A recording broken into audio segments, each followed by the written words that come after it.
Being held behind bars on a $500,000 bail, accused of choking a man to death during an early morning argument. Mindy Uggan has more in our top story.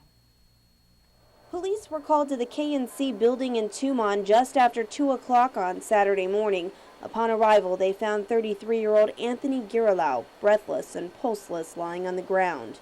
Guam Police Department spokesperson Officer AJ Belahaja says officers noticed a man attempting to leave the area, as well as a highly intoxicated woman on the ground.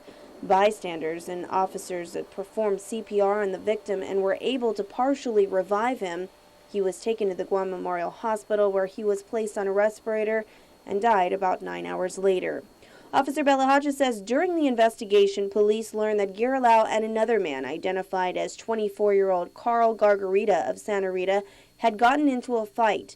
Details of what the two were arguing about weren't made clear, but the magistrate's report indicates that Girilau's ex-wife had been in a romantic relationship with Gargarita, but in December of last year, she moved back in with Girilau. However, in April, the two resumed seeing each other.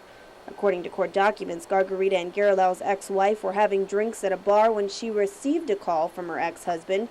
The woman became upset because Gargarita had answered the phone. She was walking away and fell to the ground. Gargarita allegedly told the woman to call Anthony and tell him where she was at.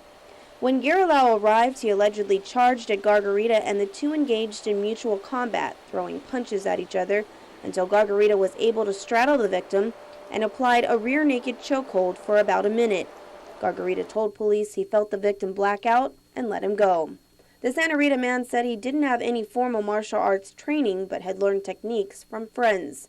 Medical examiner Dr. Aurelio Espinola performed an autopsy today, confirming that Girilau died from asphyxiation consistent with being choked to death. Attorney General's office spokesperson Carlina Charfra says the prosecution division is waiting on supplemental reports to be turned over before the office decides whether or not to charge the defendant with additional crimes. Gargarita remains behind bars on $500,000 cash bail. Reporting for Guam's News Network, I'm Mindy